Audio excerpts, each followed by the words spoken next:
So, you might have heard that Yellowstone National Park is sitting on top of a giant supervolcano. That's a reason why the area can boast powerful geysers and hot springs.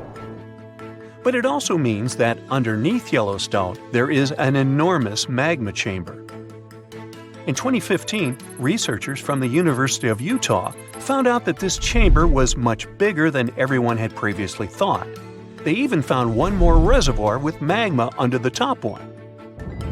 Apparently, the more spacious the chambers are, the more magma they contain. Together, the two reservoirs store a glob of magma that could easily fill the Grand Canyon not once, but 11 times. But you know the most worrying thing about the magma chambers? They tend to push against the ground above them. As a result, the land in Yellowstone rises about 1 to 2 inches a year. On top of that, Yellowstone has the status of an active volcano, and its volcanic explosivity index, yes, there is one, is 8 out of 8. Such a high number means that if this volcano erupted, it would be an apocalyptic event.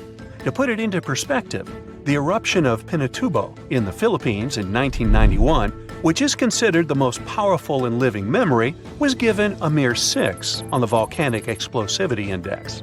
Ha, loser. Now, let's figure out if there's anything to worry about. In March 2023, the University of Utah seismograph stations recorded 354 earthquakes in the entire region of Yellowstone National Park. Sounds like a lot. But keep in mind that the most impressive event of the month was a mini earthquake of magnitude 3.7. It was part of a swarm of 106 earthquakes that began on March 29th and continued until the end of the month. Yep, earthquakes apparently also come in swarms, so be aware. Experts say that Yellowstone's seismic activity is, well, kind of more active than usual, but it's really nothing serious. A geophysicist working at Yellowstone Volcano Observatory called Michael Pollan claims that the volcano won't erupt anytime soon. For this to happen, there must be enough magma ready to erupt beneath the surface. Whew. There should also be enough pressure to cause this magma to rise. But neither of these conditions exist today. According to the expert, Yellowstone is stable now. At the same time, Pollan and his team are keeping track of all kinds of underground activity, looking for warning signs of possible eruptions. Some of them can be the frequency of earthquakes and ground deformation. Thousands of mini earthquakes, coupled with extreme changes in the surface of the ground in that area, can be alarming. The team also monitors the temperature of the park's thermal features. That's another noteworthy sign of a potential disaster: park-wide changes in geyser activity, as well as gas and thermal emissions. So, despite the media claims that Yellowstone is due to erupt soon because the last eruption happened 70,000 years ago, that's not how volcanoes work. Experts say that it's one of the most popular misconceptions about volcanoes. They don't follow timelines.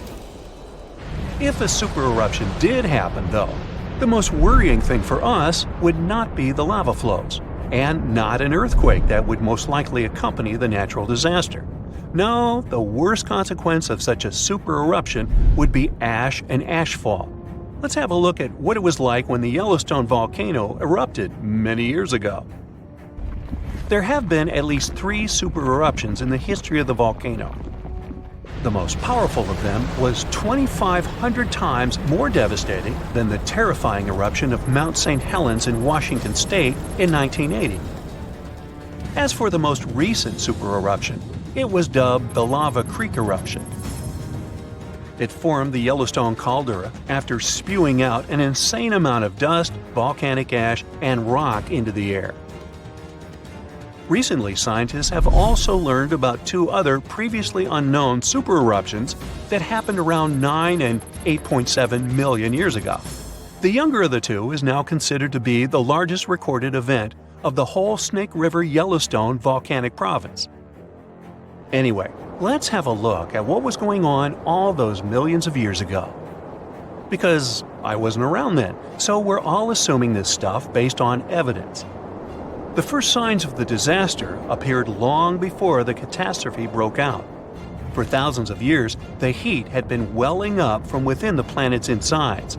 It had been melting rock beneath the planet's crust and leaving behind huge chambers. They were filled with a pressurized mixture of semi-solid rock, magma, water vapor, and different gases, including carbon dioxide. All this scorching underground soup was expanding since more and more magma arrived with time. The land over the volcanic system was rising upward almost unnoticeably. A year before the supereruption, Yellowstone gave a warning, a burp maybe, but that long ago there was no one who could interpret these signals. Plus, those alarming processes were mostly going on underground. For example, decompression releases gas bubbles. While bursting, such bubbles can often power particular kinds of eruptions. Months before the eruption, small-scale earthquakes became more frequent and more intense. The ground in many spots all over the supervolcano got hotter than it used to be. Surface lakes and groundwater also became warmer. If people had been around at that time, they would have noticed unusual steam fogging in that area. Not long before the eruption started, the growing pressure pushed the ground over the magma chamber up. This created a dome-shaped uplift. Narrow cracks started to open along the edges of this dome. Imagine opening a bottle of soda after you've shaken it. Something like that was happening near the volcano. Think Mentos and Diet Coke. The pressure was released through the fractures when gases were bursting out from under the surface. So right before the disaster, the ground around the Yellowstone volcano lifted. Geothermal pools and geysers heated up to boiling temperatures and got more acidic than usual. The magma started to rise toward the surface. At one point, the rock roof of the magma chamber couldn't resist anymore, and the eruption kicked off. Small but constant tremors began to move the ground days before the catastrophe. But the real shaking didn't start until several minutes before the eruption. With a deafening roar, a massive column of lava and ash hurled up into the air. Within several minutes, a pyroclastic flow rushed across the area at a hurricane-force speed. Such a flow is a liquid mixture of half-solid lava pieces, volcanic ash, and hot, expanding gases. It looked like an extremely hot, toxic snow avalanche. With a temperature of about 1,300 degrees, it was burning everything in its path. The volcano kept pumping ash for days on end. For all living creatures, ash fallout was one of the most dangerous consequences of the eruption. Volcanic ash turns into glassy cement within seconds of being inhaled. Most animals didn't have a chance to survive. Even thick trees started to collapse under the weight of this dense substance. It only took a couple of days until a thick layer of ash covered huge territories. After the ash got into the stratosphere, the temperatures all over the world started to drop. The eruption was rich in sulfur, which is an effective sunblocker. That's why it soon got so cold that there was no summer in the whole world for the next several years. Animals couldn't find food and clean water. This natural disaster, called the Gray's Landing supereruption, was colossal. That's how researchers described it in their recent studies. It affected a huge territory. The streams of lava enameled an area as large as New Jersey in scorching hot volcanic glass. It instantly sterilized the land surface, wiping out all the plant life that had been thriving there before. Now, if such an eruption were to happen these days, it would cover Colorado, Utah, and Wyoming with almost 3 feet of toxic volcanic ash. Many regions would be plunged into darkness. Even the coast, where most Americans live, would experience problems with the spread of the ash cloud. It would destroy crops and contaminate pastures, ruin power lines and electrical transformers. Well, so I'm sure you'll agree with me, it's a good thing that such a disaster isn't expected to occur anytime soon. Hey, we got enough other stuff on our plate. Our planet's biggest and meanest supervolcanoes are waking up. When they erupt, you'll surely notice it, even if you live thousands of miles away from the epicenter. Scientists are worried we might not have enough time to prepare and deal with the consequences of a supereruption. There's some volcanic activity close to the Italian city of Naples. And no, it has nothing to do with the famous Mount Vesuvius, but with another volcano. This one is harder to see as it doesn't have a tall peak like Vesuvius.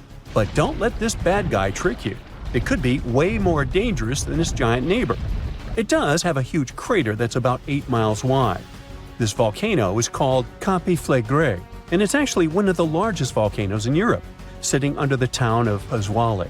So, Campi Flegrei erupted 39,000 years ago with a bang so massive it spread ash across the whole Mediterranean region. It also caused the temperature to drop by over 16 degrees Fahrenheit across Eastern Europe. It was the biggest volcanic eruption in Europe in 200,000 years. Since then, Campi Flegrei has had smaller eruptions, and the last one happened in 1538.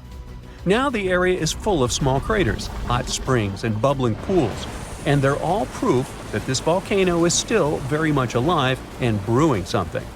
Since the early 2000s, the ground in the giant crater and the town nearby have been slowly rising by about 1 to 1.5 inches every year. There were at least 150 earthquakes that shook this supervolcano lately. In May 2024, there was a 4.4 magnitude in the area, the biggest in the last 40 years. Residents had to leave their homes and camp outside, fearing there would be more earthquakes. No one knows how Campi Flegrei is going to behave in the following months or years, but the authorities are organizing evacuation exercises to prepare the population just in case. The Italian volcano looks like an innocent kitten compared to the real giants like Yellowstone. For a volcano to deserve the title of a super one, it must be able to produce catastrophic-scale eruptions and eject huge amounts of magma, ash, and volcanic gases. The Yellowstone giant meets these criteria. Even though it moves from time to time, the Yellowstone supervolcano hasn't erupted for 640,000 years. But when it does wake up, it might erupt with incredible power, about the same amount as 10 huge nuclear power stations can produce. Under the ground, beneath Yellowstone, there's a super hot area full of molten rock called magma. As more magma moves into a big space called a magma chamber, the ground above starts to swell or rise. When the magma cools down, the ground falls. Between 2004 and 2009, the ground at Yellowstone rose by almost 10 inches, but then it started to slowly go back down in 2010. Scientists aren't sure if it's going to erupt anytime soon. There's also another big volcano called Long Valley in California that has been active since 1980, and it can be a really big threat. Scientists studying this supervolcano found out that before its biggest eruption, 760,000 years ago, the buildup may have taken less than a year. Now, that's bad news, because a supervolcano eruption can have a huge effect on the world, like the eruption of the Toba volcano in Sumatra around 74,000 years ago. It became the biggest volcanic eruption the Earth had seen in 28 million years. It covered parts of Indonesia, India, and the Indian Ocean with a thick layer of volcanic debris, almost like a 6-inch blanket. The amount of rock it spewed out was like stacking nearly 3 million Empire State Buildings. The giant crater it left behind can still be seen from space. All the ash and gases shot up into the air and blocked some of the sunlight. It caused a volcanic winter that lasted about 6 to 10 years. Some scientists think this eruption might have even affected early humans. Around the time Toba erupted, the human population took a sharp dip, and there were far fewer people. Some say this is why all modern humans come from a small group of survivors.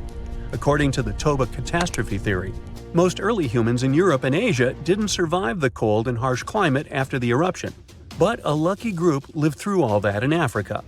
Not all scientists agree with this idea, and some archaeological and climate records show a different story. Another volcano that changed the world in a big way was Mount Tambora in 1815. The next year went down in history as the year without a summer. It was cold and rainy, and there was snow and frost even in the middle of summer, especially in Europe and North America. This happened because the volcano sent out a lot of sulfur dioxide into the sky, which spread all over the world and made the planet colder. When Tambora erupted, it caused huge tsunamis that smashed homes and took the lives of around 10,000 people.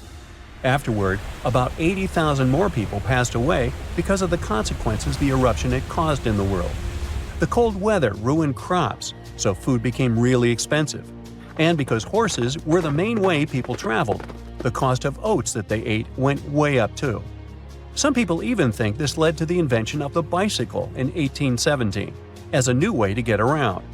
The eruption made the Earth colder for about 3 years. Now, even though the Tambora eruption was so powerful, Krakatoa, another volcano in Indonesia, stole the show when it erupted in 1883. It was just easier to spread information about it through telegrams and photos. Its final blast was the loudest recorded sound in history, and people could hear it on 10% of the entire Earth's surface. The eruption started a tsunami, with waves about half as tall as the Statue of Liberty. Now, if we only had 12 months to prepare for a supervolcano eruption, it would be really hard to store enough food and get ready. But don't panic just yet. Supervolcano eruptions are very rare, and the last one happened 26,500 years ago in New Zealand. Scientists think that a super eruption happens once every 100,000 years on average. But the sad part here is that the Earth doesn't follow a perfect timeline. There could be clusters of super eruptions with shorter gaps between them and then longer quiet periods. Since there have already been 2 super eruptions in the last 100,000 years, there's always a chance one could happen again sooner than we expect. Plus, although there are places like Yellowstone and Long Valley where we expect volcanoes to erupt, there are less obvious possible hotspots. In Chile, there's a volcano called Laguna del Maule that has erupted in the past and left behind a huge crater. Over the last 20 years, the ground there has been swelling really fast, rising up to almost 1 foot a year. Some people are worried that this could be a sign of a big eruption coming. But scientists say there's not enough magma yet to cause a super eruption. In Bolivia, the Uturuncu volcano is also acting up. It's part of a group of volcanoes that have caused super eruptions in the past. Since the 1960s, the ground around Uturuncu has been lifting, but the last eruption was 250,000 years ago. Even though the magma might be rising, it's not enough to worry about just yet.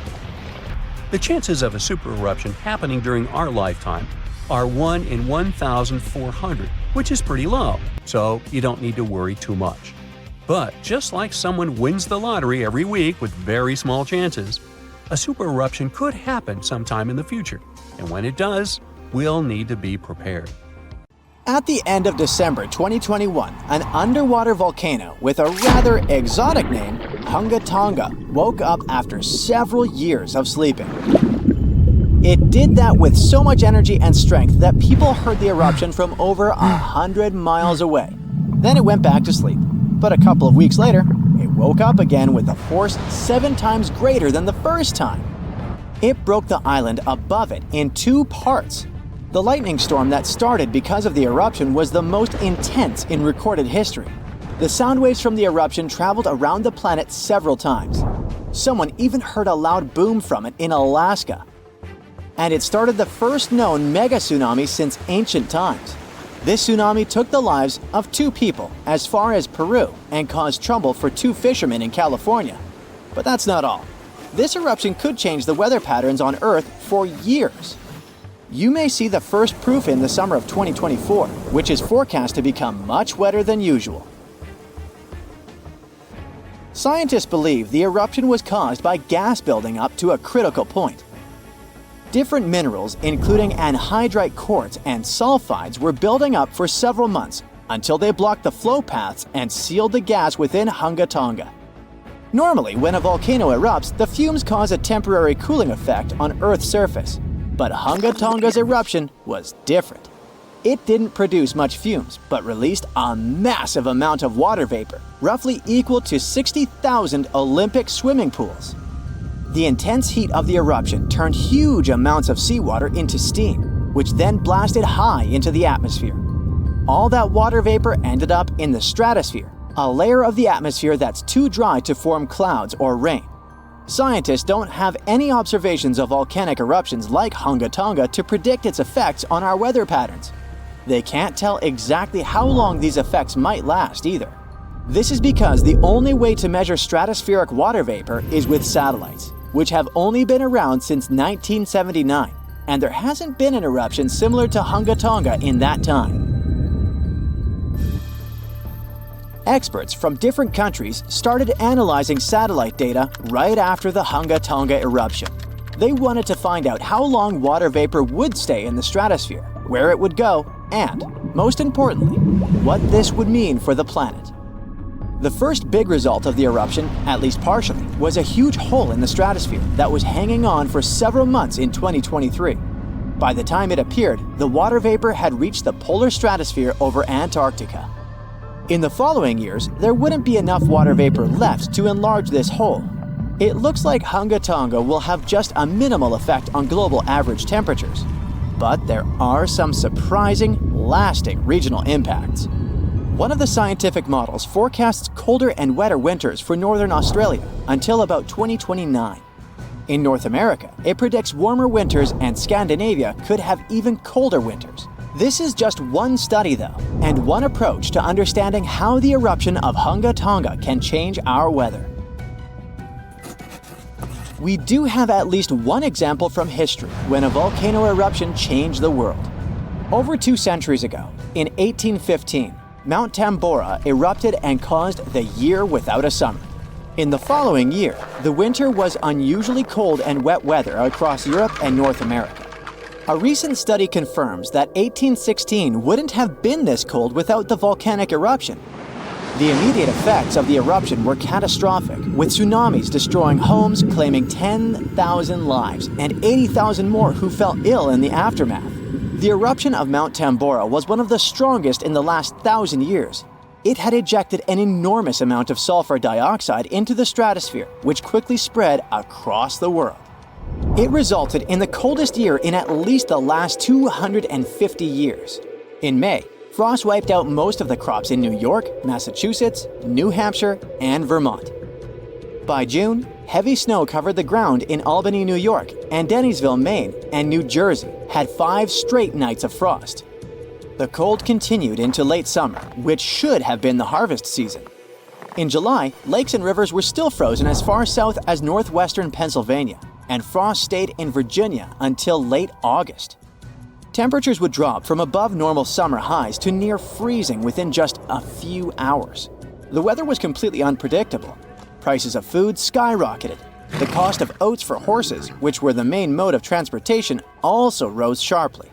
Some people believe this situation inspired Carl Drees to invent the bicycle in 1817 as an alternative transportation method. Tambora changed weather patterns completely for not just 1, but 3 years. The whole planet got colder, and as crops failed, probably at least 1 million people starved. Scientists don't have solid evidence of volcano eruptions that have taken more lives than Tambora. But the Krakatoa eruption in Indonesia in 1883 is far more famous than Tambora because information about it spread worldwide via telegrams and photos. Its final blast was the loudest recorded sound in history, and people could hear it on 10% of the entire Earth's surface. The eruption started a tsunami with waves about half as tall as the Statue of Liberty. Still, it was less powerful than Tambora's eruption.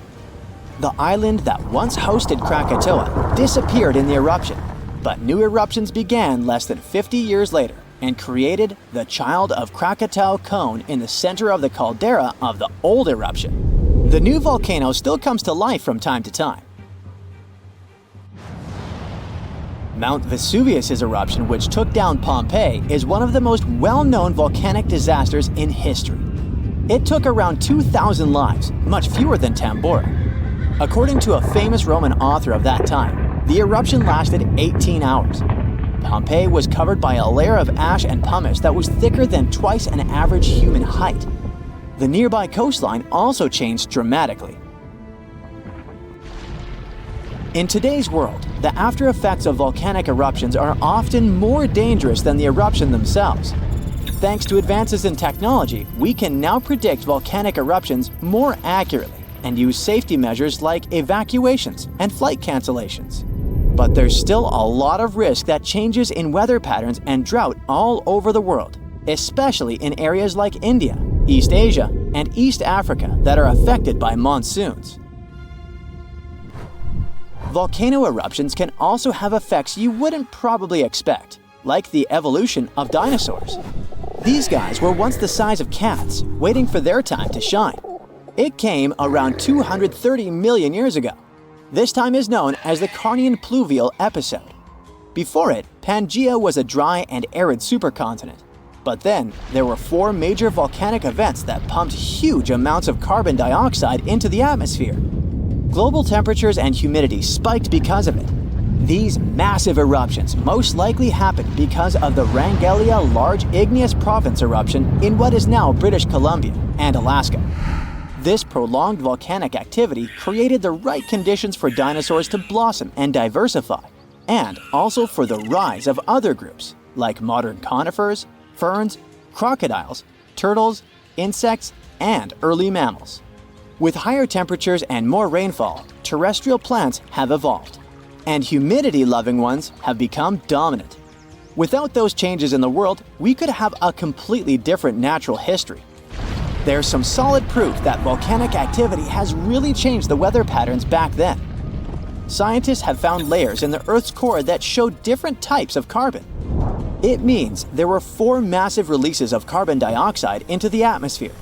The data on mercury and carbon together shows that the spike in mercury levels was thanks to a major volcanic event that affected the global carbon cycle, and not just local eruptions. If all the volcanoes on Earth suddenly erupted together, it'd be loud. We'd also have around 1,500 of these formations bursting at once. Now, normally it's just 10 to 20 volcanoes that are active each day. But what would the world look like if they all blew their tops simultaneously? Geologists think it wouldn't be pretty. Even if only the land volcanoes erupted together, it would set off a chain reaction way worse than anything we've ever seen before. The 2 big problems would be ash and volcanic gases. While the explosions in lava would be damaging for people nearby, the real danger lies in what happens next. A thick layer of ash would cover the planet, blocking out sunlight completely. No sunlight means no photosynthesis, which means crops would fade away and temperatures would drop considerably. And all this ash cloud could remain in our atmosphere for up to 10 years. Now, ash aside, there's also acid rain to worry about. Volcanic gases like hydrochloric acid and sulfur dioxide would mix with the atmosphere and fall back down as acid rain. This type of weather would harm the groundwater and ocean surfaces. Even if humans would find a way to survive up to this point, we'd have no corals and no other sea creatures around. Scientists have seen similar events in Earth's history at a smaller scale. Big volcanic eruptions have been linked to mass extinctions. When Mount Pinatubo erupted in 1991, it cooled parts of the world for 2 years. But the extra carbon dioxide from these eruptions could also heat the planet, the same way we turn our stoves to broil for that extra crispy layer on our casserole. Geologists also mentioned that there's evidence in our atmosphere that stuff like this may have happened in the distant past. During the Cretaceous period, carbon dioxide levels were way higher than today, which made it difficult for marine life to thrive. Who would survive all this? Probably just some extremophiles, these organisms that survive in harsh conditions like hot springs or deep undersea vents. As for humans, we could all lay low in underground bunkers until things clear up, or build multiple space stations that could fit us all. Yeah, right. The chances of all volcanoes erupting at once, though, are very slim. Whew! That's because there isn't one giant source supplying all the volcanoes on Earth. Each one of these openings has its own deposit of magma, except for a few cases where they indeed share the supply. For example, in 1912, Nova Rupta in Alaska erupted alongside another volcano sharing magma. Scientists have also found evidence of magma hiding under volcanic areas, like under the Taupau volcanic zone in New Zealand. This magma can spread out horizontally for long distances, but is still just a local feature. Even if we consider all the magma under Taupau as one system, it's not connected to other volcanic areas like Indonesia or the Philippines. Because the great majority are isolated, volcanoes can't sync up to erupt at once. The magma comes from different processes like mantle decompression or adding water to the mantle through subduction. There's no way to make all these different volcanoes erupt together because of how tectonics work. Now, that doesn't mean we won't see interesting volcano activity in the future. Take an underwater area near British Columbia, where recently about 200 small earthquakes per hour have been noted. Deep beneath the Pacific Ocean floor, off the coast of Vancouver Island, magma is set to erupt, heating the water so much that it'll bubble like soda. However, this event will likely go unnoticed by anyone other than scientists. The anticipated eruption will most likely happen around 3 miles below the ocean surface. Scientists explain that the earthquakes range from negative to 4.1 magnitude, meaning only those nearby would feel any tremors. This unusual activity gives us a rare opportunity to study how the Earth's crust forms. The magma beneath the ocean floor is estimated to be almost 1,500 degrees Fahrenheit, but will cool rapidly upon eruption and contact with water. This runny rock will solidify upon contact with the seafloor, turning black quickly. This event will be useful for biologists too, who will have the opportunity to study the marine animals' response to any changes, like run! Antarctica, often seen as a vast icy continent, also holds a volcanic surprise beneath its frozen surface. Researchers have identified over 130 under the western ice sheet alone, making it the largest volcanic region on Earth. Most of these volcanoes, about 90, were only recently discovered in 2017. But could any of these Antarctic volcanoes actually erupt? Well, it depends on which volcano we're talking about. While these formations are relatively young in geologic terms, it's hard for scientists to tell if they're still active or not. There are only 2 confirmed active volcanoes in Antarctica, Deception Island and Mount Erebus. The latter, standing tall as the highest peak on the continent, has been continuously erupting since at least 1972. It's known for emitting gas and steam, and sometimes even throwing out rocks in what are called strombolian eruptions. One of its most notable features is a persistent lava lake in its crater, a rare phenomenon due to specific conditions needed to keep the surface molten. For instance, it's fueled by a steady supply of magma from deep within the Earth's mantle. This continuous inflow of molten rock provides the material for the lava lake to exist. It also features low ambient temperatures. Despite its location in Antarctica, Erebus has relatively mild temperatures in its summit region because of the heat generated by the volcanic activity. This allows the lava lake to remain liquid rather than freezing over. Deception Island, another active volcano, last erupted in the 70s. While it's currently not showing signs of imminent eruption, it's being monitored closely for any concerning activity. Apart from these 2 being confirmed to be active, Antarctica is dotted with fumaroles, openings in the Earth's crust that release gases and vapors. Sometimes these fumaroles can create icy towers reaching heights of 10 feet. What we should focus on is maybe supervolcanoes. They're this type that has the potential to produce the most massive and destructive eruptions. Unlike the typical one, which has a single vent, supervolcanoes have a vast magma chamber beneath the surface, spanning tens or even hundreds of miles in diameter. Their eruptions can have catastrophic effects on the surrounding area and even impact global climate patterns because of the amounts of ash and gases they spill out into the atmosphere. One famous supervolcano is the Yellowstone one, which some say is gearing up for another eruption. It has the capacity to unleash a colossal eruption, spewing over 240 cubic miles of material. As much as we'd like to predict its behavior, volcanoes don't stick to a calendar. On the contrary, eruptions simply happen when there's enough magma beneath the surface. There also needs to be enough pressure for the magma to travel upwards. As far as we can measure, these conditions are not currently met at Yellowstone. Sure, many volcanoes operate on a cyclical pattern, but that doesn't mean Yellowstone is overdue. In fact, Yellowstone has had just 3 major eruptions over the past 2.1 million years. Also, the term supervolcano refers to the formation's size, not necessarily how fussy it is. Yellowstone's monitoring is extensive, tracking seismicity, ground deformation, thermal emissions, gas, water chemistry, and surface changes. Signs of an eruption would include thousands of earthquakes over a short period. We'd also see deformation on the ground and weird gas emissions ahead of time. Stable as it might look like for now, the consequences of it having a major eruption could look ugly. Ash dispersion could blanket a 500-mile radius, potentially disrupting Midwest agriculture and clogging waterways. Ash and gas emissions into the stratosphere could induce global climatic effects, making our planet colder for several years.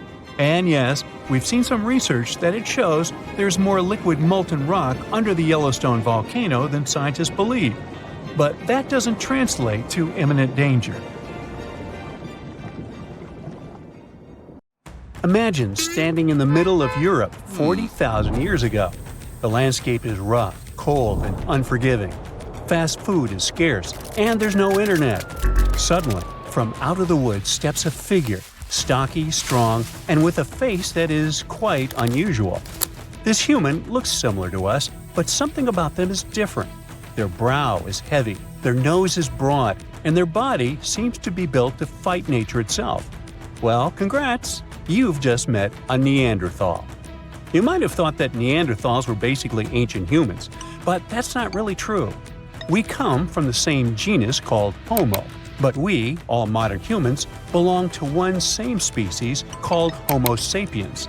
However, there used to be lots of human species before, and Homo neanderthalensis was just one of them. And they actually were kind of cooler than us. So what in the world has happened to them? Neanderthals lived for a long time, for about 360,000 years, across Europe and parts of Asia. 40,000 years ago, the place we now call southern Italy was sitting on top of a huge disaster, a massive supervolcano called Campi Flegrei.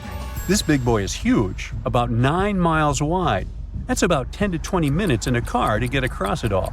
But there were no cars then, remember? At the time, it was quiet for a while.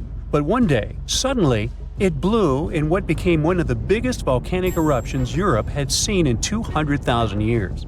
The catastrophe was so crazy that ash, gases, and debris altered the climate across the entire continent. What comes next is usually called a volcanic winter. Average temperatures drop, the sky gets darker, and life becomes even harsher than it already is. The eruption, known as the Campanian Ingembrite, caused Europe to cool by as much as 7 degrees Fahrenheit. Doesn't sound like much? Well, the drop of even 1 degree would cause winters to become harsher, causing horrible snowfall, rains, and floods. Crops would struggle to grow, leading to food shortages. The weather would go wild, too, with storms and droughts. Hey, kind of like now. Except multiply this by 7. Events like these caused some huge chaos in modern times. You can imagine what it did to the Neanderthals. But in reality, a simple volcanic eruption shouldn't destroy an entire species, right? Well, yes. The truth is, the Neanderthals were already hanging by a thread back then, and all because of us. They've been in a tough spot for a while. They lived in places that are now parts of Europe, Western Asia, and the Middle East. Modern humans, us Homo sapiens, entered Europe and were giving them some serious competition for food and shelter. Homo sapiens were sneaky dudes, better at finding food, easily adapting to different environments, and using more advanced tools. We were pushing Neanderthals out, trying to get the same resources. We literally made their extinction a slow and very unpleasant process. So, while the volcano definitely made things worse, it wasn't their only problem, and they didn't completely disappear after the eruption. Some of them hung on in isolated places, like Gibraltar, for another 12,000 years. That's because it's likely most of the severe cooling actually happened farther east, away from where the Neanderthals were trying to survive, and it didn't hit their homes as hard as we thought. In fact, the eruption may have even helped them, at least for a while. Some scientists say that the volcanic fallout might have slowed down modern humans' expansion into Neanderthal territory and gave the poor fellas a little more time to survive. So, the Campi Flegrei eruption was a nasty event, but it only delayed the inevitable. Campi Flegrei is a wild card. It's also known as the Fields of Fire. The air itself there is thick with legend. The Greeks and Romans believed this volcano was the gateway to the underworld. Even an ancient Roman poet, Virgil, mentioned this in his famous story, the Aeneid. The hero Aeneas must descend into the underworld, and this place is exactly where he starts. Back in the day, this landscape was full of Roman villas, spas, and fish ponds. The elite had the time of their lives there. What they didn't know, though, was that they were standing on treacherous ground that could go crazy at any moment. The Campi Flegrei is not your typical volcano.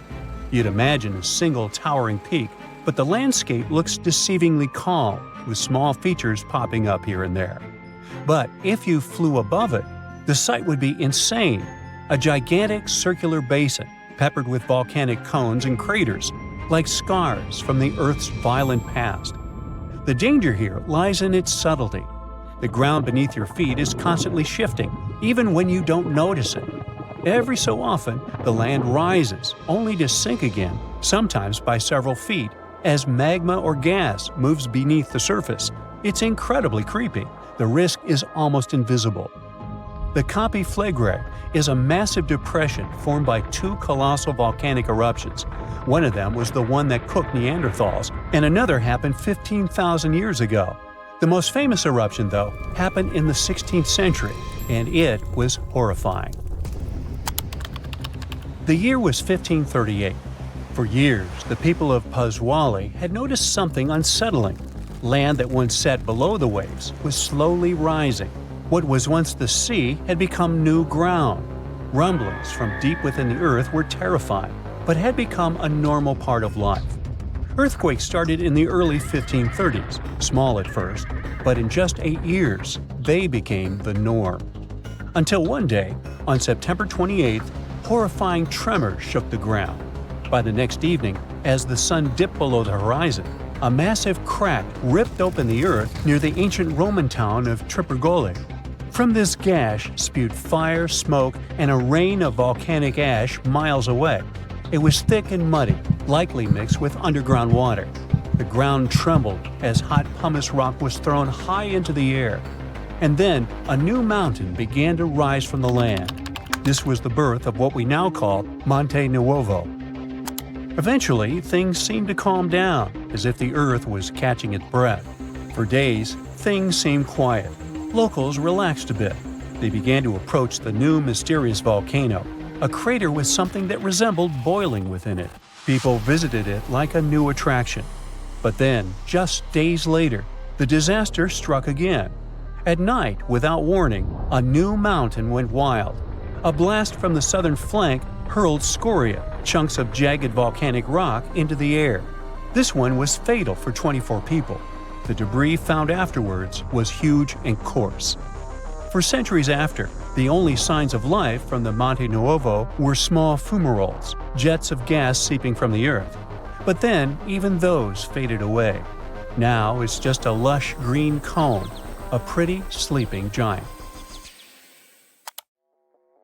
But the ground near Naples, Italy, is still alive. The Campi Flegrei sits quietly for now, but it might not be for long. It's showing signs it might be waking up again. This supervolcano looks like a hellish landscape, with its boiling mud pits, geysers, and steam vents. Romans and medieval Christians once believed it was a gateway to the underworld, and who can blame them? What's spooky is that recently scientists detected unusual activity under the surface. In 2012, Italian authorities raised the alert level on the volcano from green to yellow, meaning that it needs close monitoring. There are certain changes that usually happen before an eruption. The magma below starts releasing gases, which could weaken the rock above, eventually triggering a disaster. Unfortunately, no one can predict exactly when or if it will erupt. But if it does, the consequences could range from a minor inconvenience for locals to a global catastrophe. Its last tiny eruption happened in the 16th century, and it wasn't too bad. But if history repeats itself, like it was with Neanderthals, we're all cooked. An eruption like that could lead to global cooling, crop failures, and widespread famine. Right now, a group of scientists is trying to get a clearer picture of what's happening beneath the surface. The Campi Flegrei Deep Drilling Project is working to drill a 10,000-foot borehole, hoping to check out the magma chamber up close. But at least for now, the supervolcano remains quiet, and let's hope it stays that way. The ground shakes beneath you. The pictures rattle on the walls. You hear a rumble off in the distance. Then, boom, a deafening explosion. The shockwave blasts through the windows and sets off car alarms. You duck under the dining table for cover, but then you remember you live not far from a supervolcano in the middle of a tropical jungle. So, staying in one place isn't a good idea. The shaking finally halts. You take this chance to peek outside and see a giant cloud of smoke covering the sky. It's lunchtime, but you wouldn't know it. The sun is completely veiled and darkness falls. The power's out in the whole city. In this darkness, you see red molten lava shooting from the sky and spilling on the rim. You run outside along with dozens of your neighbors. Your priority right now, find safe shelter and fast. You think about taking the car, but with everyone running on the road, that's a no-go. So you run on foot where the crowd is going. Supervolcanoes are in a league of their own when it comes to natural disasters. Surprisingly, it's not all about size or height. A volcano is dubbed super if it erupts more than 240 cubic miles of magma. That's more than enough to overfill Lake Erie. It must also have a history of erupting and a magnitude of 8 on the Volcanic Explosivity Index. The largest active volcano on Earth is Hawaii's Mauna Loa. It's so big, it would cover the entire state of Rhode Island plus some. And next time you see a commercial plane flying high in the sky, remember that 30,000-some-foot altitude is about as tall as Mauna Loa is from base to summit. It's technically taller than Everest when you measure it like that, yet it's not considered a supervolcano. So you're running along the dark road not knowing and barely seeing where to go. Then, all of a sudden, a massive flaming boulder smashes through the bridge in front of you. You and everyone else are now stranded on the side of the volcano as it's getting more chaotic each second. Most of the crowd disperses, finding their own ways to safety. You remember there's a way to the other side not many people know about, but you'll have to cross a raging river through the dense jungle. You calm what's left of the crowd, and everyone follows you to your secret getaway. You finally get out of the city limits and head into the jungle. With the sky already dark, the tall trees and thick leaves make it almost pitch black. Everyone gets out their phone flashlights to navigate through the dark path. You all need to stick together and make sure nobody gets lost. Suddenly, fiery rocks strike the trees not far from you. Everyone jolts and tries to rush ahead, but nowhere is safe when it's raining scalding fire all around. You and your group have to pick up the pace or else. Imagine a typical avalanche or mudslide, very dangerous situations on their own. Now, imagine an avalanche of lava rocks and lava sliding down a mountain instead of mud. That's what's making its way towards you right now. More and more people catch up with your group and bring news that the entire neighborhood is submerged in lava. It's traveling quicker than you thought. You can never really predict how fast a lava flow will be until you see it. It all depends on how thick it is and how steep the mountain slope. Lava can move slowly at about 20 feet a minute, a fraction of the average person's walking speed. Or it can flow as fast as 30 miles per hour, which even the fastest person on Earth can't outrun. But the lava isn't even the most dangerous problem. If you didn't have protection, the gases spewing from the eruption would fill your lungs, and those spread faster and further than the lava flow. Your eyes and throat would be itchy. You'd get a headache, dizziness, increased heart rate, difficulty breathing. The worst would be passing out from the lack of oxygen. Luckily, everyone managed to grab their gas masks before leaving their homes. You're now entering the treacherous terrain of the jungle and the danger zone. Everyone's phone batteries are giving out one by one, so your vision is even more limited. The terrain is tougher and you can't hear any sounds from the river. At this point, you're not even sure if you're going the right way. But your instincts tell you the deeper you go, the safer you'll be. The path is muddy, and the vines are hindering everyone's movements. That's when you hear something big running through the jungle. It's coming up on you fast. You can't see a thing until it's right up on you.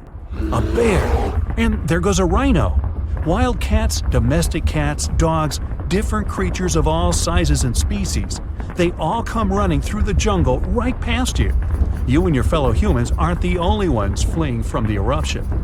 The rumbling is still going on. Before you know it, a shower of fire rocks strikes right behind you and ignites parts of the jungle. There's no going back. Everyone picks up and runs for it. You hear thunder in the distance. A flash of lightning lights up the dark sky. You think, finally, some rain to wash away this fiery nightmare. But that's not a regular storm brewing. These giant smoke clouds can mimic a thunderstorm under similar conditions. Your luck finally pays off. You hear the river straight ahead. You reach the bank and have to hop on some stones to get to the other side. You almost slip when someone from the group catches you just in time. Whew, that was too close. Not far down the river is a large waterfall leading straight to a shallow lake with sharp rocks at the bottom. The ash from the lava falls like snow, covering most of the trees and landing on the river. Ash is one of the most dangerous things about volcanic eruptions. You're soaked to the bone, but it's a lot better than ash and smoke. And then the rest of the group follow. The next thing you know, the river starts steaming as lava meets the bank and runs into the water. You try your best to speed things up. The lava can heat this water up to dangerous levels, and there are still people slowly crossing the river on the slippery rocks. Luckily, you manage to get everyone across. Well, almost everyone. You turn around and see someone's leg got caught between two rocks. The lava continues to pour into the river. You can feel the heat of the steam. You rush back to this person and try to pull them out. Their leg won't budge. Someone else from the group comes to help, and you're finally able to pull them out in the nick of time. You and everyone else, now exhausted from your trek, keep going as far as possible. That's when you see the main road that connects you to the broken bridge. There are others on the road that got out safely, and even some cars filling up with survivors and heading fast out of the area. The volcano is still spewing lava, and the entire city is flooded with it. What was once your town now looks like a giant burning lake. Planes and helicopters can't fly because of the smoke and ash, so don't count on an air rescue. You're still at risk even though you're on safer ground, so it's still too early to celebrate. Everyone continues to move away from the city. The further, the better. The ground continues to shake, but this time it's even more intense than before. Supervolcanoes are powerful enough to cause many earthquakes. But it's a good thing you're out in the open, far from the buildings and debris in the city. Now, back to reality. Rest assured that a volcanic eruption of this intensity won't happen for a very long time, as in millions of years.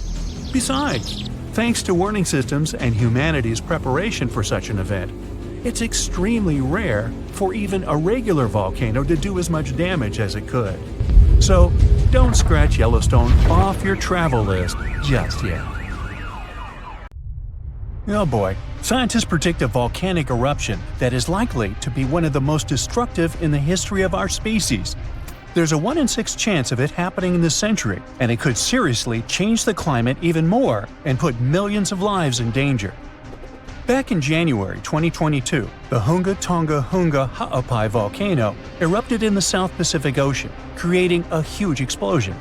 It sent tsunamis all the way to Japan, North America, and South America. Tonga itself was hit hard, with damage costing nearly 20% of the country's entire economy. Now, researchers at the Niels Bohr Institute in Copenhagen have studied ice samples from Greenland and Antarctica, and their findings are worrying, predicting potential global volcanic disaster. They say there's a real chance of a much bigger eruption, a whopping 10 to 100 times larger than Tonga's. In the past, eruptions this size used to change the climate and even cause civilizations to collapse. Despite future volcanic eruption risks, experts say the world isn't prepared at all. Michael Cassidy, a volcanologist from the University of Birmingham, warns that no sufficient effort is made to handle a disaster like this. He says that NASA and other space agencies spend billions on asteroid defense. At the same time, a volcanic supereruption is way more likely than an asteroid impact. And right now, there's no global plan for dealing with a massive eruption, even though it's likely to be far more destructive. The last magnitude 7 eruption happened in 1815 at Mount Tambora in Indonesia. Then, thousands of people lost their lives in just a few days. The disaster also disrupted weather and caused food shortages worldwide, affecting millions. That eruption was the biggest in recorded history. It blasted a massive cloud of particles into the sky. Those particles blocked sunlight, cooled the planet, and caused worldwide chaos. The year after the eruption became known as the Year Without a Summer. Temperatures plummeted, crops failed, famine spread, and a cholera pandemic broke out, leading to tens of thousands of lost lives. A shocking fact, the eruption may have even inspired Mary Shelley to write Frankenstein while stuck indoors during the unusually cold summer of 1816 in Switzerland. Now, since then, many volcanoes have erupted, but none have matched Tambora's scale. Now, over 200 years later, scientists warn that there's a new supervolcano threat. Another massive eruption could be on the way, and the world might not be ready for it. So, while scientists seriously discuss the likelihood of the next volcanic eruption, experts are calling for urgent action to prepare before it's too late. So, the thing is, a massive volcanic eruption today could be even more devastating than the Year Without a Summer. Unlike back then, we're already dealing with all kinds of weather changes and a more fragile global system, which could make the effects even worse. Dr. Michael Rampino, a geological scientist, warns that the world is more unstable now, and it means that a modern-day mega-eruption could have even more severe consequences. But this time, greenhouse gases from fossil fuels may make the aftermath of such an eruption even colder instead of warmer. So we're talking about volcanic activity endangering humanity. Dr. Thomas Aubrey, a volcanologist, found that in a hotter, more turbulent atmosphere, the sulfur dioxide gas released by a volcanic eruption would spread faster and farther than in the past. This gas forms sulfate aerosols, which reflect sunlight and cause global cooling. Because these tiny particles would be more evenly distributed, they'd have a stronger cooling effect than in 1815. Another atmospheric scientist at Cambridge explains that the size of these airborne particles matters. It affects how they absorb sunlight, and in a future warmer climate, an eruption could make the surface cooling stronger by 15%. At the same time, there are still many unknowns. Scientists from the University of Geneva say that we're only beginning to understand the full impacts of such an event. It's also difficult to precisely estimate future volcanic eruption risks, since we have very little data on older eruptions. So, to understand past volcanic activity, researchers analyze ice cores from Greenland and Antarctica, as well as ancient tree rings. Those act as historical records of weather changes. These measurements suggest that several eruptions in the past few thousand years temporarily cooled the planet by about 2 to 2.5 degrees Fahrenheit. One of the most catastrophic examples is the 1257 Somalus eruption in Indonesia, which was so powerful that it likely triggered the Little Ice Age. It was a period of global cooling that lasted for hundreds of years. More recently, the 1991 Mount Pinatubo eruption in the Philippines slightly cooled Earth for a few years. Because this eruption happened in the satellite era, scientists were able to measure exactly how much sulfur dioxide was released and how it affected the atmosphere. But even with modern tools like satellites and seismic instruments, scientists still have difficult times forecasting the next big volcanic eruption.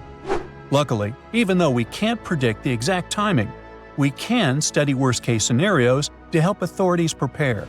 This includes creating evacuation plans and stockpiling food in case of global crop failures caused by volcanic cooling. The changes in weather patterns might make volcanoes more active. Melting glaciers can reduce pressure on underground magma, which will increase the chances of an eruption. Plus, more extreme rainfall, which is becoming more and more common, can seep into volcanic cracks and cause powerful steam-driven explosions. It can affect both active and dormant volcanoes. Because of these risks, researchers are now mapping volcanoes that are the most vulnerable to climate change. Their studies show that the highest supervolcano threat comes from such areas as Iceland, Chile, and Indonesia. Those are places where glaciers are melting quickly or rainfall is increasing dramatically. A 2022 study found that 716 volcanoes worldwide, that's about 58% of all known active above-ground volcanoes, could be triggered by extreme rainfall, increasing the likelihood of another mini ice age. Now let's get back to that Hunga Tonga Hunga Ha'apai eruption that occurred on January 15, 2022. Scientists have confirmed that it created the highest plume ever recorded. The volcano, located underwater in the South Pacific, sent an ash cloud 187,000 feet high. That's higher than any previously recorded eruption. What makes this eruption even more remarkable is that it was the first to ever reach the mesosphere. It's the third layer of Earth's atmosphere. The mesosphere begins at about 160,000 feet above Earth, where meteors start burning up and creating shooting stars. To measure the plume's height, researchers from the University of Oxford and RAL Space used data from 3 geostationary weather satellites. Before this, the record for the highest volcanic plume was held by Mount Pinatubo's 1991 eruption in the Philippines, which reached 131,000 feet high. Interestingly, this kind of measurement was only possible thanks to modern satellite technology, and a decade ago, no one would have been able to do this. Another volcano we should mention in relation to a potential global volcanic disaster is located on Iceland's Reykjanes Peninsula. Its latest eruption happened in November of 2024, leading to evacuations in nearby areas. The eruption began just after 11 p.m. with little warning. The volcano released orange lava from a nearly 2-mile-long fissure. Authorities ordered evacuations for about 50 homes and guests staying at the Blue Lagoon Spa Resort, a popular tourist destination southwest of Reykjavik. While air travel was not affected, officials still warned of potentially dangerous gas emissions spreading across parts of the peninsula, including the nearby town of Grindavik. Grindavik, home to 3,800 residents, has repeatedly witnessed volcanic activity, and past eruptions even damaged its infrastructure and forced evacuations. For example, in August 2024, a 2.5-mile-long crack opened at the Uturuncu crater near Grindavik. It led authorities declaring a state of emergency as lava flowed in multiple directions. Fortunately, Iceland's meteorological office reported that the latest eruption was significantly smaller than the one in August. Geophysics experts conducted aerial surveys and figured out that the situation appeared less intense than the previous eruptions. These days, Grindavik is not at risk, but the possibility of further developments cannot be ruled out. Scientists predict more volcanic eruptions. Rocks rolling down the slopes of a rumbling volcano, pushing other bigger rocks on their way, and eventually tumbling down into the ocean in a humongous cascade, causing a wave the height of which the world's never seen before. This is what might happen if the Helena slump of the Hawaiian Big Island falls off into the water. The Kilauea volcano is far from dormant. The latest eruption occurred in 2018. Its eruptions are usually accompanied by earthquakes of different magnitudes, and with each quake, the magma rocks on the slopes of the volcano shift down. These rock formations are called slumps, and the Helena slump is the most notorious of them all. In 1868, the shift of this slump caused a tidal wave rising as tall as 60 feet. But what's most troubling is that some 110,000 years ago, a landslide here led to one of the most powerful earthquakes ever, which in turn led to a mega tsunami of over 1,000 feet in height. Scientists are worried that such an event may repeat in the future. If that happens, the wave might engulf the whole of Hawaii and easily reach both North and South American coasts. Geologists are quick to reassure, though, that a landslide like this is unlikely to occur anytime soon. It's just too early for that. But when it finally does, the consequences will be catastrophic. Have a nice day! Yellowstone National Park in the western USA is world famous for its dazzling views, and especially the colorful Grand Prismatic Spring at its very heart. But we should all stay aware that Yellowstone is, first and foremost, an enormous caldera, basically a slumbering supervolcano. The difference between a regular volcano, like Kilauea from earlier, and a supervolcano is that the latter is thousands of times more powerful. Imagine an eruption spewing tons of huge rock and rivers of hot lava, pumping out clouds of ash that make countries stop air travel for weeks. And now multiply all of this by 1,000. This is what a Yellowstone eruption would look like.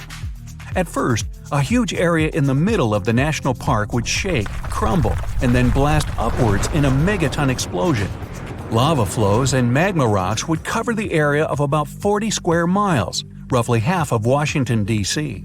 But the greatest danger is the volcanic ash. The ashen plume would rise miles above and get carried by the wind in every direction. Since the eruption would be far from ordinary, the spread and damage would also be much greater than usual.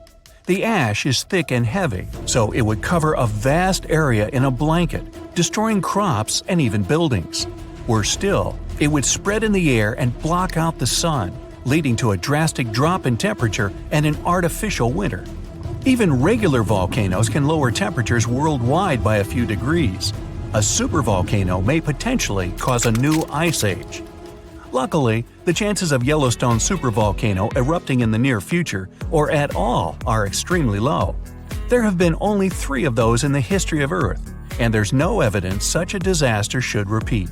Scientists estimate the probability at 0.00014%, which is lower than the chances of an asteroid wiping us all out. Speaking of which, if dinosaurs could talk, and were at least still alive for that matter, they'd tell you that asteroid threat is as real as it gets. Scientists at NASA say they've tracked 90% of all near-Earth asteroids of significant size, and none of them are a matter of any concern. But there are still the other 10% in the great unknown. What's more, asteroids can change their line of flight because of the pull of other celestial bodies and eventually turn our way. Lucky us. Now, if an asteroid big enough, like a mile across, hits the Earth, it will first cause an explosion powerful enough to erase a dozen big cities in a matter of seconds. Then the impact will raise a cloud of dust and debris that will block out the sun, just like the ash cloud from a volcano, and cause a centuries-long winter on the whole planet. But even if it falls into the ocean, which is more likely, a resulting wave will rise several miles high, washing coastal cities off the face of the planet. But at least there won't be a new ice age. Although scientists are pretty sure there's no such threat in the near future, it can't be ruled out completely, and humanity needs at least 5 years to prepare for this event. If a big near-Earth asteroid suddenly changes its course and turns right toward our planet, we won't stand a chance against it. Disaster movie, anyone? A much more probable calamity, though, rests right beneath our feet. It's the San Andreas Fault in California. The fault has been ready for rupture for years now, and scientists estimate that an earthquake along this line is likely to occur in the next 3 decades. And when it happens, it won't be nice. They expect a magnitude of 8.0, which is comparable to some of the most devastating quakes in history. It's all the more dangerous since California is home to some of the most populated cities in the western U.S., including Los Angeles and San Francisco. High-rise buildings are common there, and they're particularly vulnerable against underground shakes. The San Andreas earthquake might cause a whole lot of damage both to cities and countryside. In the worst-case scenario, the ground might break apart, destroying buildings, farms, and changing the landscape altogether. Still, scientists believe that the probability of such a quake is only 7% for the next 30 years. So there's a rather big chance, 93%, that we'll never see that in our lifetime. Yet, there's another earthquake hazard not so far away from the previous one: the megathrust in Chile. The country sits right above the subduction zone, an area where 2 tectonic plates meet and go one beneath the other. At the place of their meeting, stress has accumulated because of their continuous movement, and once that strain is too much, a major earthquake occurs. Chile has experienced a lot of quakes in the recent years, and scientists are worried those might be preparing the area for a really big one. They believe a great earthquake is due to happen before the end of the century, and it might be devastating to the coastal area. Even smaller quakes caused tsunamis that flooded the west coast, and a huge one like that is likely to raise a wave of incredible height. On the bright side, Chile now knows to prepare in advance for the coming natural disasters, and geologists are pretty sure people will be able to evacuate before the earthquake strikes. In September of 1859, astronomer Richard Carrington was looking at the sun and suddenly saw a bright flare on its surface. He made a note of it in his records, but only realized how important it was a couple of days later. The energy from that flare reached Earth and struck it directly, causing northern lights to appear above Cuba and burning telegraph lines all around the world. This was dubbed the Carrington event, and it was a solar storm. Such storms hit the Earth fairly often, but none of them were so powerful as the Carrington event, neither before nor after. But in 2012, astronomers registered a similar solar flare whose energy nearly hit our planet once again. If it had been just a week earlier, we'd have been in big trouble. Today, humanity relies on electricity in almost every aspect of life, and a powerful solar storm would mess with the electromagnetic field of Earth a lot. All electric appliances would either shut down or short-circuit, and huge transformers powering basically everything would go out of order for good. It would take years to repair them, and the cost of such a massive blackout would count in trillions of dollars.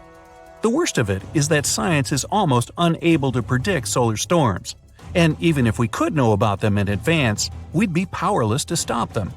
The flare happens in a matter of seconds, and it takes about 8 minutes for the particles to reach the Earth's atmosphere, causing the disturbance.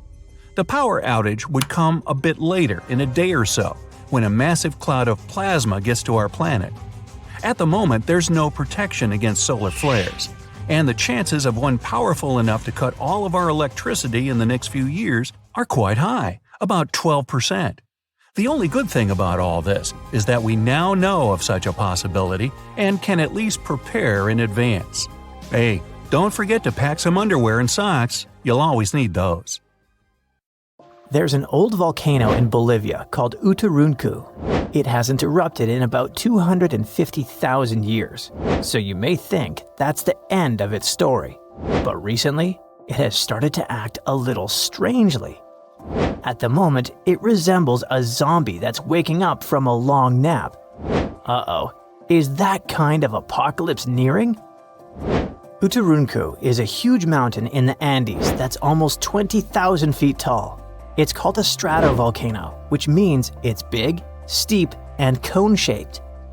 These kinds of volcanoes are made from layers of lava, ash, and rocks.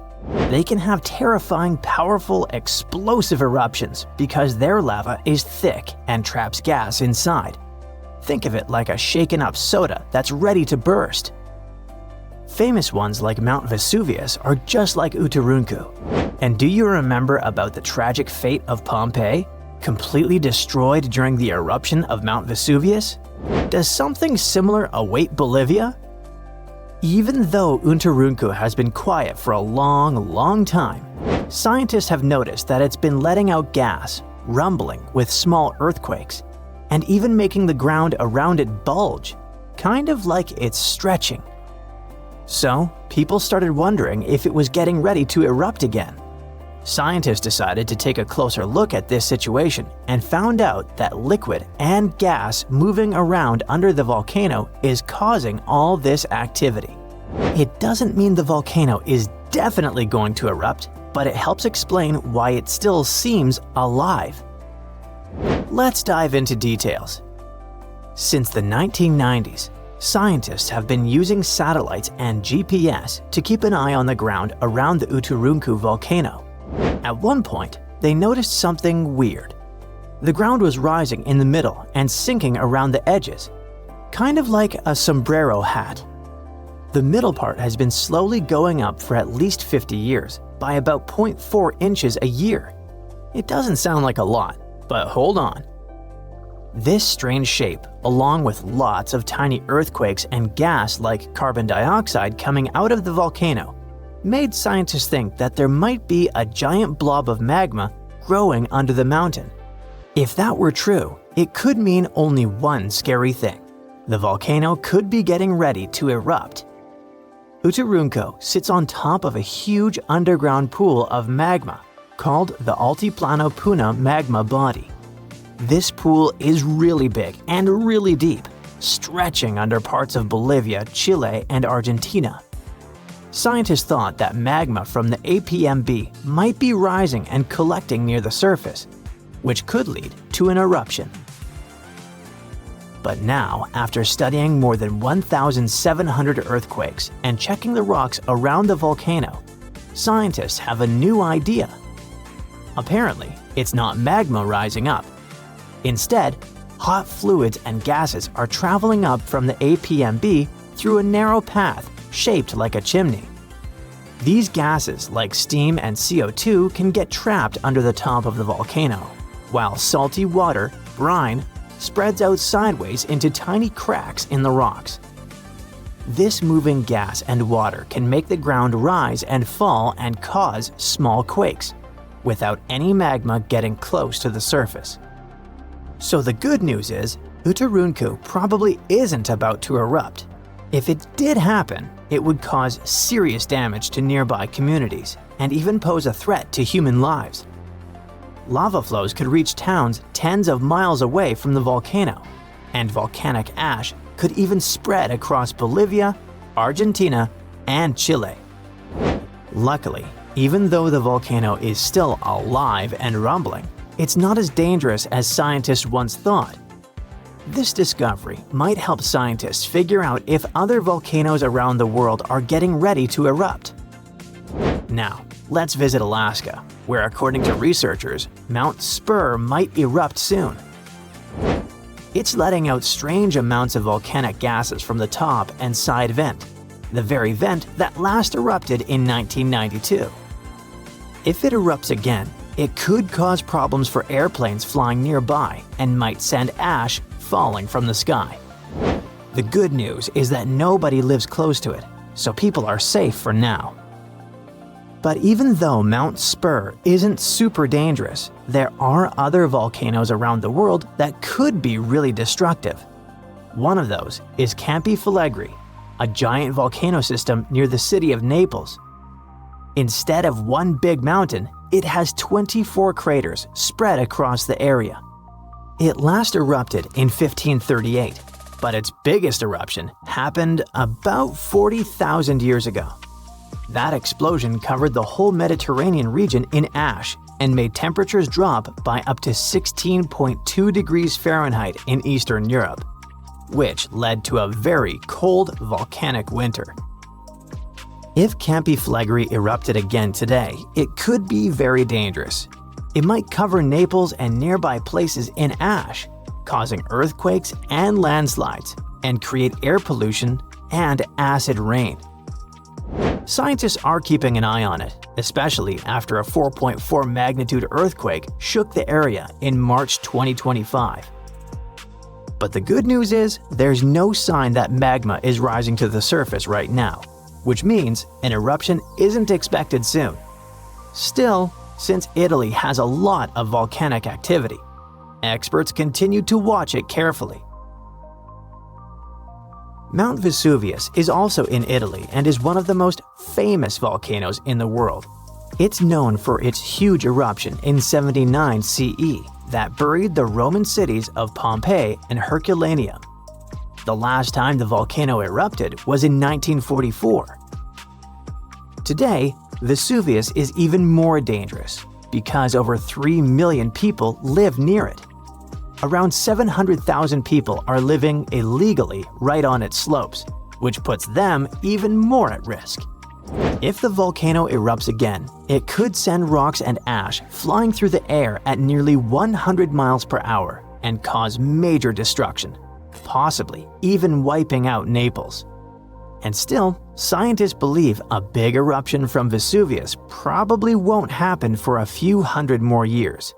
But since it's still an active volcano, researchers continue to monitor it.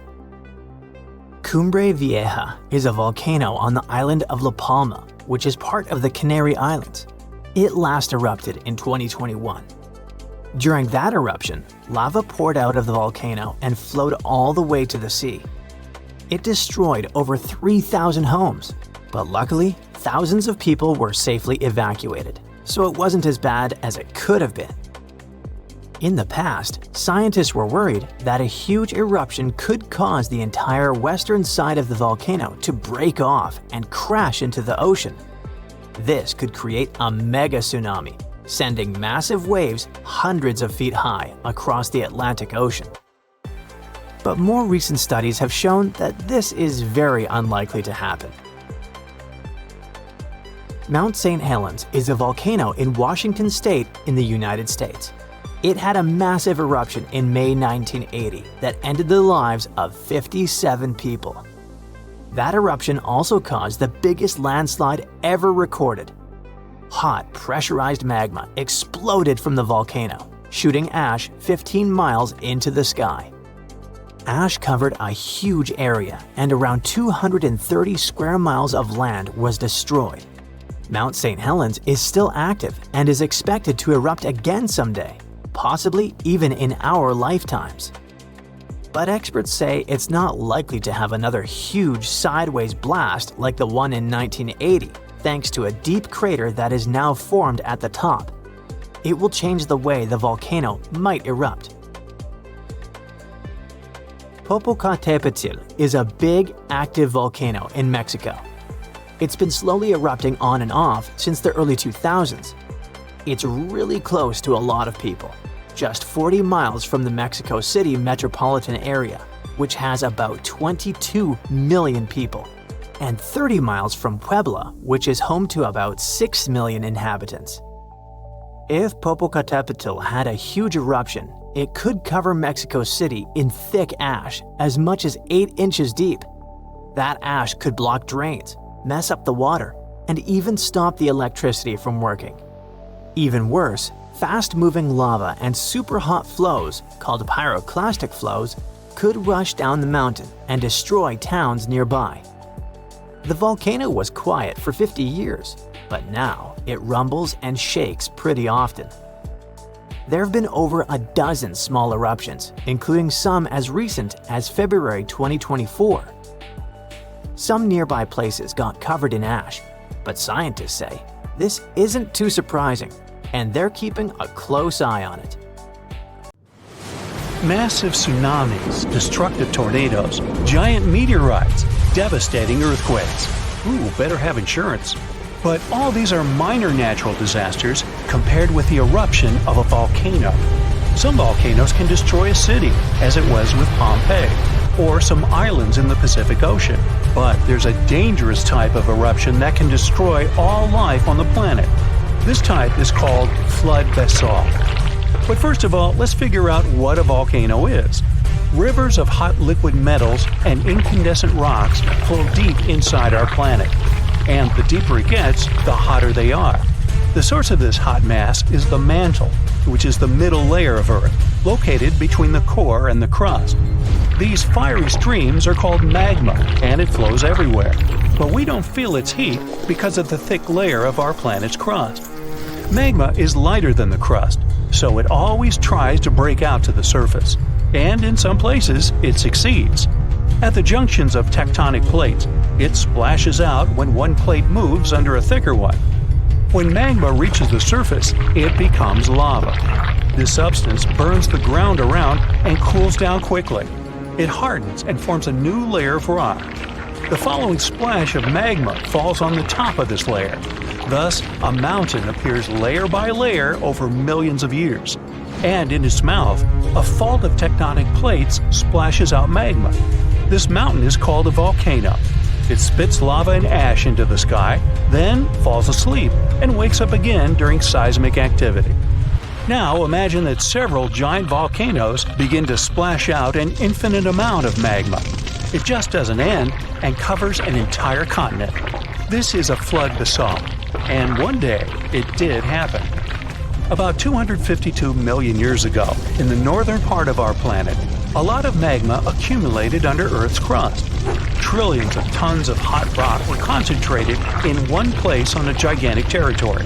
And gradually, all this fiery energy began to seep out of the ground. Hot gas started to come out in different places in this territory. The ground shook endlessly, and the crust rose hundreds of feet, all pointing to the approach of an imminent catastrophe. And then, at some point, magma began to pour out. Giant fountains of fire burst out of the ground. Do you know these geysers in Iceland? So imagine the same things, but dozens of times higher and with hot lava and ash instead of water and steam. The ash and lava flows were so strong that they reached the clouds.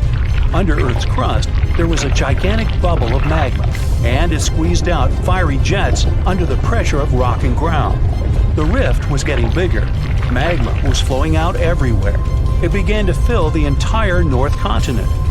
The flood of lava spread wider and wider. The streams of molten rock seemed endless. Layers of molten basalt rock overlapped one another, forming a giant tsunami of lava 160 feet high. It poured out of the ground for hundreds of thousands of years, flooding forests, rivers, lakes, and meadows. At the same time, billions of tons of volcanic ash rose into the sky, which could lead to a volcanic winter, since sulfur dioxide in the ash reflected the sun's rays. This might have lowered the temperature on the continent by several degrees. Then, dust and ash probably condensed and formed giant clouds that watered the surface with toxic acid rain. But after that, the cooled lava formed a giant thick shield, preventing magma from seeping out of the endless fire bubble. The global catastrophe was over, but only for a short time.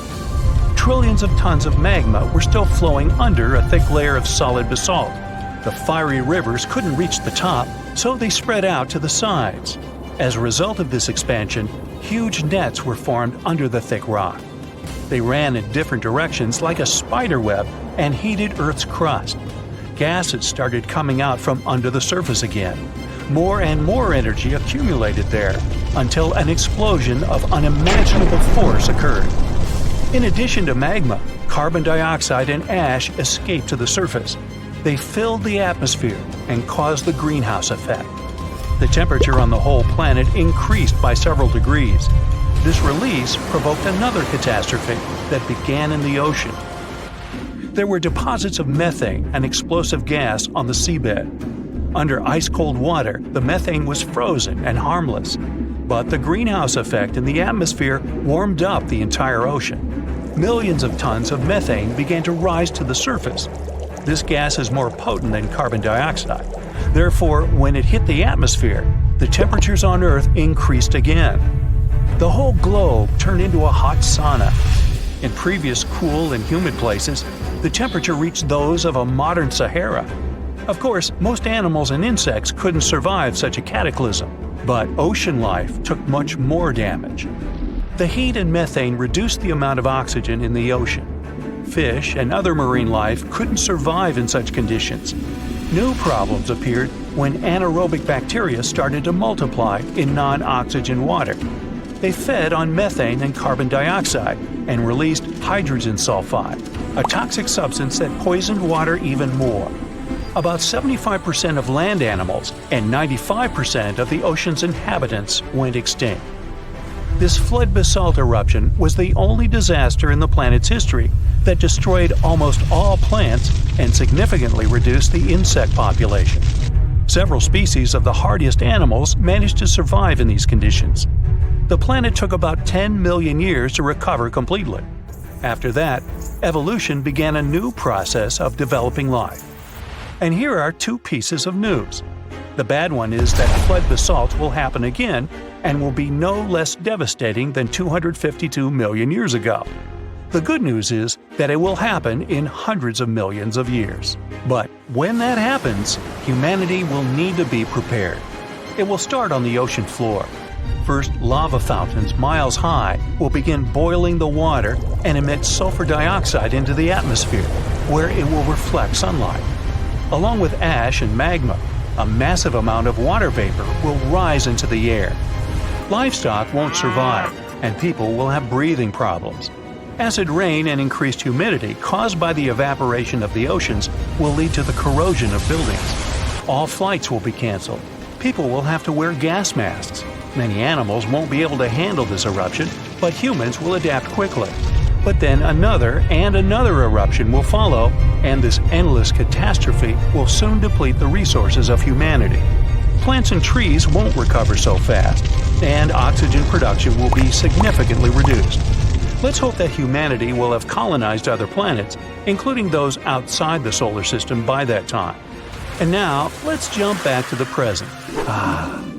About 70% of the seismic activity associated with volcanoes occurs underwater. So let's see how ordinary volcanoes on the ocean floor work. Water, as well as land, rests on tectonic plates. Therefore, if their structure is broken at the joints, magma seeps through them. But unlike terrestrial volcanoes, lava here doesn't spread in different directions, burning everything it meets.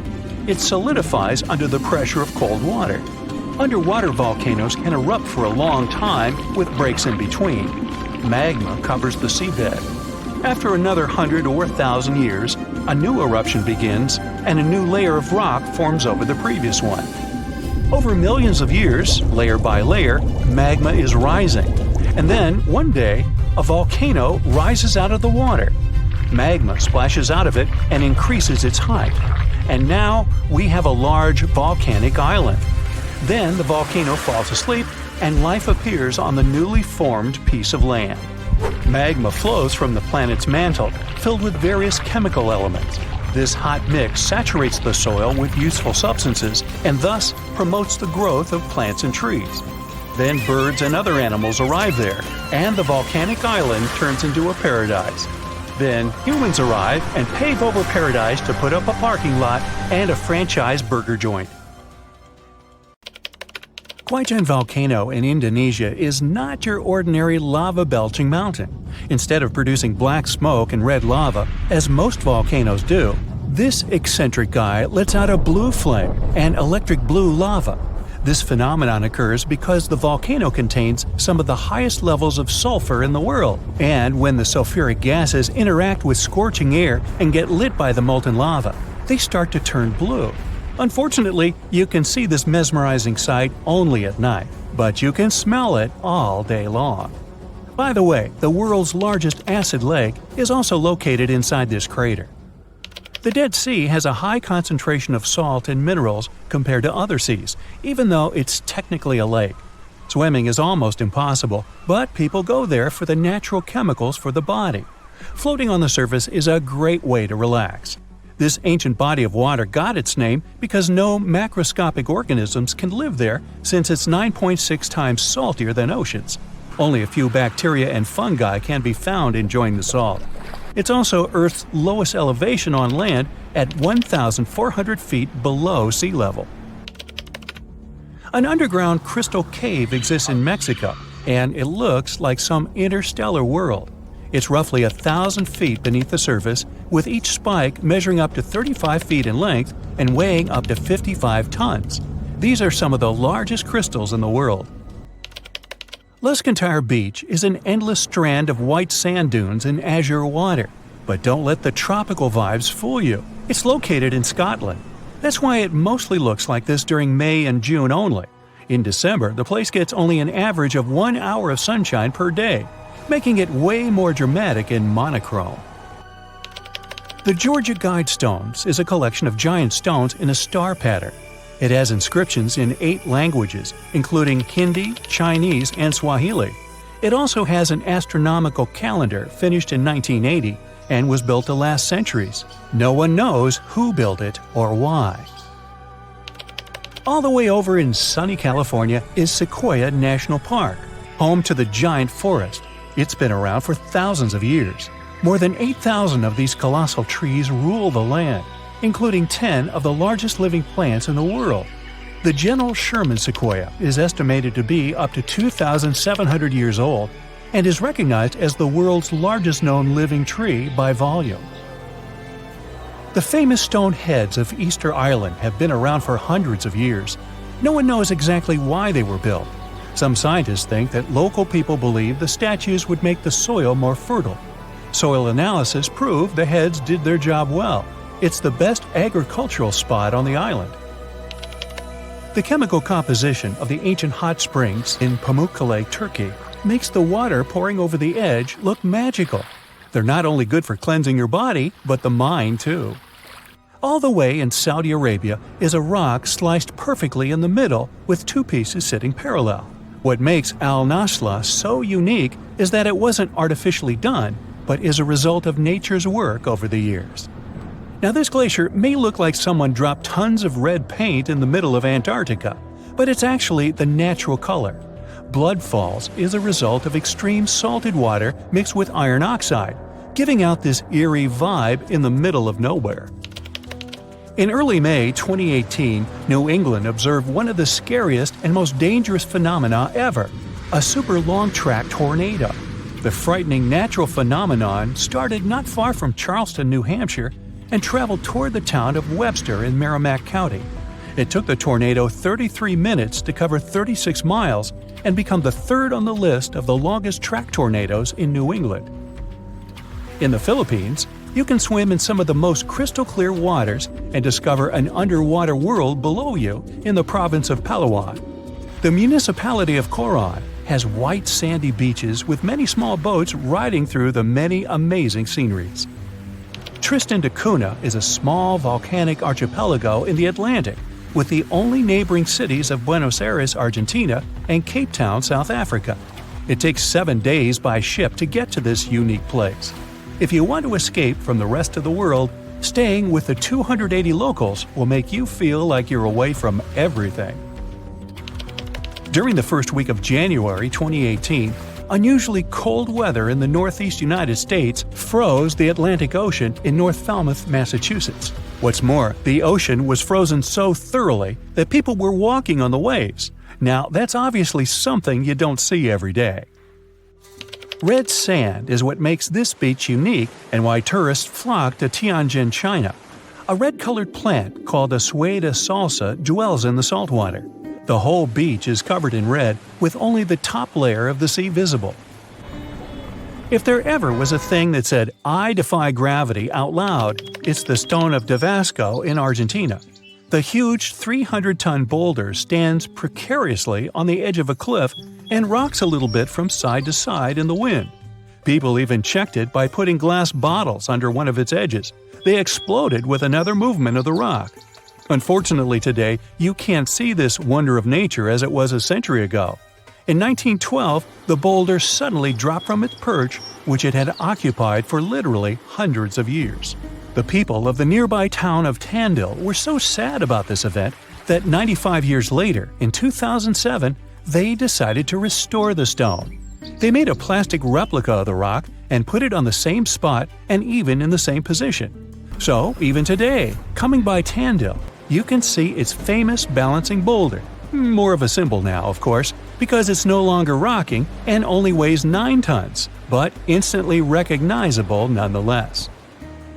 Socotra is an alien-like island off the coast of Yemen in the Indian Ocean with one of the most unique trees ever seen.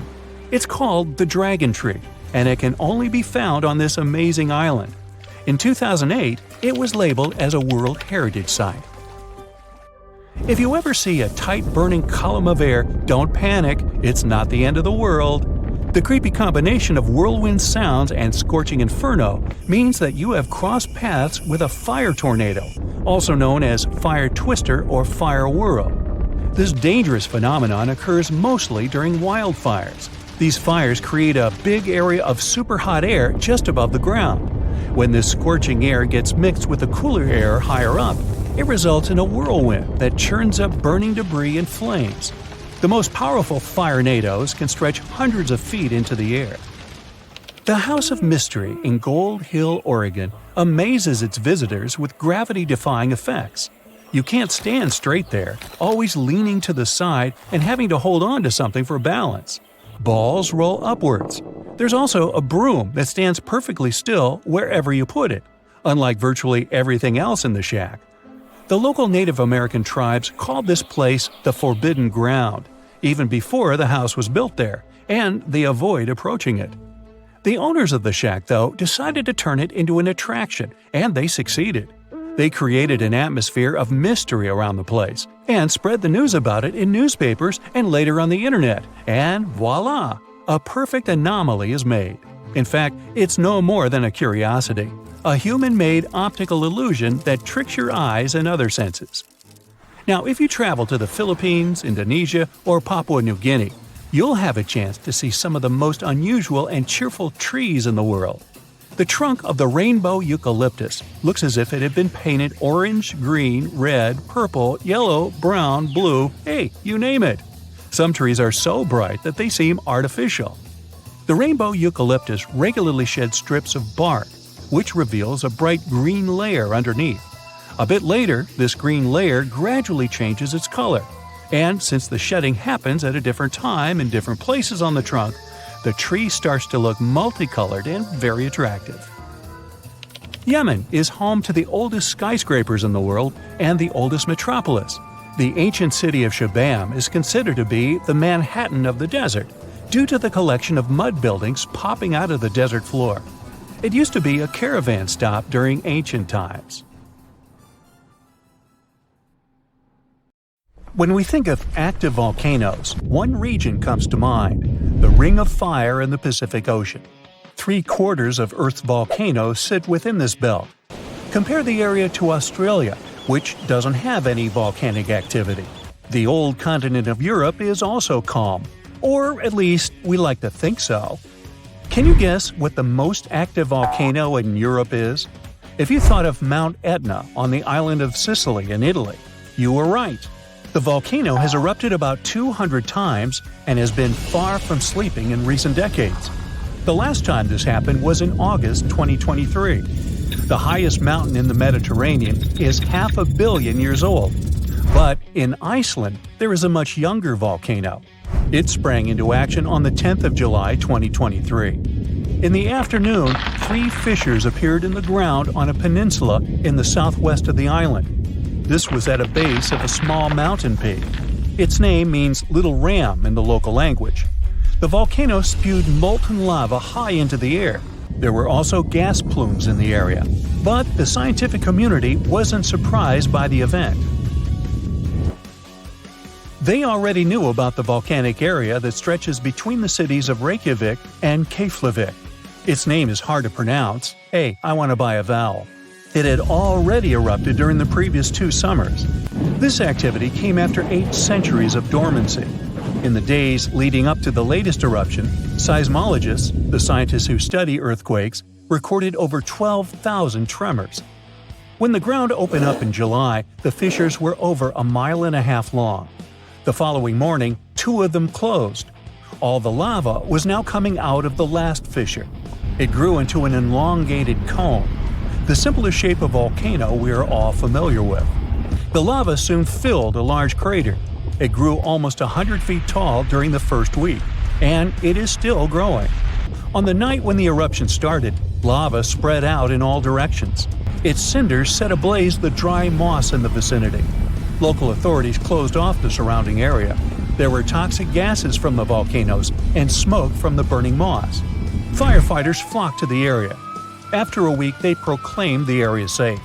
Visitors soon came to witness the birth of Europe's youngest volcano. This form of tourism is quite developed in Iceland. People come from all over the world to watch active volcanoes. The land of fire and ice is home to more than 130 volcanoes. Some 30 of them are active. Now, I know what you're thinking right now. Is volcano tourism safe? In Iceland, it is. The country's authorities research and constantly monitor all of the hotspots. The island is dotted with several dozen seismic stations. These help researchers accurately predict future eruptions, and emergency services are accustomed to these sorts of events. They can quickly cordon off danger zones. This is what happened in 2010. A volcano in the south of the island, the name of which everyone struggled to pronounce, erupted. It spewed out a plume of steam and ash that was 7 miles high. This wasn't a fun time to be an air traveler. Winds carried the enormous plume southeast toward northern Europe. Many countries closed their airspace for several days for safety reasons. The volcano erupted in March, but the Earth was shaking from January the same year, so seismologists knew that an eruption was approaching. When it comes to the continent's youngest volcano, the tourist infrastructure is already there. Visitors can leave their cars at a designated parking lot. Then they go on a 5-hour-long trek. This leads to a viewing deck. Tourists are so close to the epicenter that they can feel the heat haze from the crater. The sight is the most impressive at nighttime. Safety is never a concern. Scientists regularly chart out hazard maps that outline the borders of lava fields. This way, visitors who stick by the rules are never in harm's way. More than a week after the eruption started, a section of the crater collapsed. Lava flowed downhill west of the volcano. This majestic smoldering hot river is slow-moving lava. Scientists categorize it as an AA type. The term is Hawaiian. It describes basaltic lava that has a rough and brittle surface. The flow is composed of broken lava blocks that are called clinkers. They fall off as the substance flows. This reveals red-hot areas. The cooler sections of lava are gray and black in color. When it moves forward, it produces a distinctive sound like shattering glass. Nearly a month after the eruption of the new volcano, we got aerial footage of an interesting phenomenon. A tornado formed directly over the lava flow. This occurs due to the high temperatures in the area. When the conditions are right, a column of heated air can easily turn into a mini tornado. Scientists observed a similar event happen during the 2018 eruption of Mount Kilauea in Hawaii. The lava fields of Europe's second-largest island tell the story of the creation of Iceland. It sits above the place where the North American and Eurasian plates meet each other. Tectonic plates are huge, rocky chunks of Earth's most outer layer. There are roughly 20 of them. They rest on a partially molten layer of rock. All the lava we see on the surface starts its journey here. You could say that these plates float on molten rock. Their boundaries are unstable, so when two plates grind past each other, they release tremendous amounts of energy. The formation of volcanoes is one result. These are places where the molten rock travels upward to the surface. Iceland began to form some 60 million years ago. The tectonic plates under the ocean drifted apart. Enough lava piled up on the surface to create solid ground. This ancient rock is under the waves today.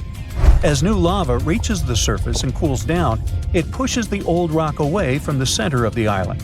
That's why the oldest parts of Iceland aren't 60, but only 16 million years old. The country's active lava fields are young in geological terms. Some of them are under 1,000 years old. Scientists consider the island a hot spot for volcanoes, pun intended. Nearly a third of the basaltic lava that reaches the Earth's surface in recorded history came from Icelandic eruptions. Fissure swarms, like the ones before the 2023 eruption, cover 30% of the Nordic country. For this reason, only a quarter of the island is inhabited. Norse Vikings were the first people to settle in Iceland at the beginning of the 10th century. Nature threw them a loud welcoming party. Just a few years after their arrival, they witnessed one of the greatest volcanic eruptions in history. Vikings came from a region without volcanoes, so they had no clue as to what was going on. Today, Icelanders are used to such events. This is good because their homeland is entering a new era of volcanic activity. Volcanologists suspect that recent events are an introduction to decades of more frequent eruptions. The peninsula that is home to Earth's youngest volcano is just 17 miles southwest of Iceland's capital city. It's been dormant for a long time. Present-day eruptions there are a reminder that the natural processes that created Iceland are still ongoing. Recently, scientists discovered that there's a historical link between volcanic eruptions in the north of Europe and glaciers. Our planet went through at least 5 major ice ages.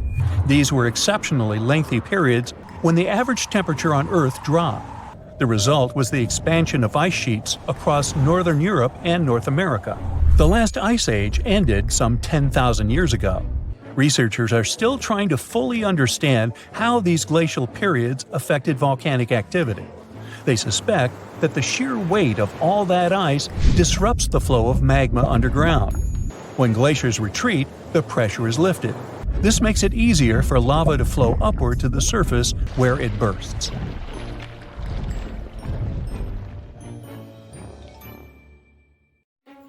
In February 2025, scientists discovered something shocking about our planet's insides.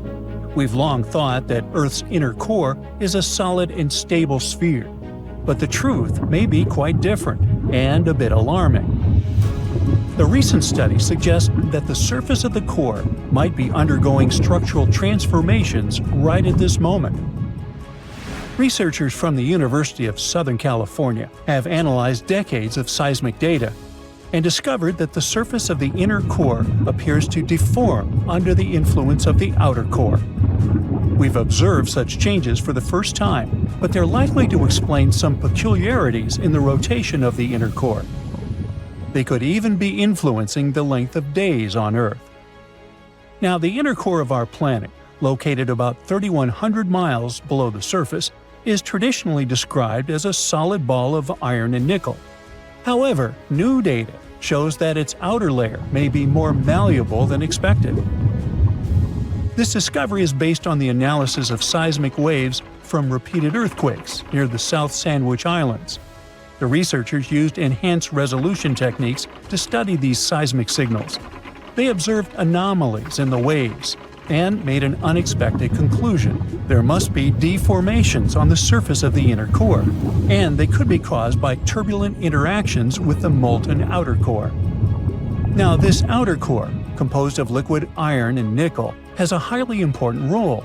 It helps generate Earth's magnetic field. Before, we really didn't understand its impact on the inner core. But now, the new study shows that the turbulent movements of the outer core could disrupt the surface of the inner core, and that could cause changes in its shape. These disturbances might also explain the gradual slowdown in the rotation of the inner core. Scientists have been observing it since 2010. On the surface, we really don't notice these changes, but they could influence Earth's overall rotation and length of days. The study can help us understand better what's happening deep inside our planet, how the inner and outer core interact, and how that affects Earth's magnetic field and movement. Obviously, direct observation of Earth's core is impossible. That's why scientists use indirect methods, like analysis of seismic waves. It also allows us to deduce the structure and composition of the core.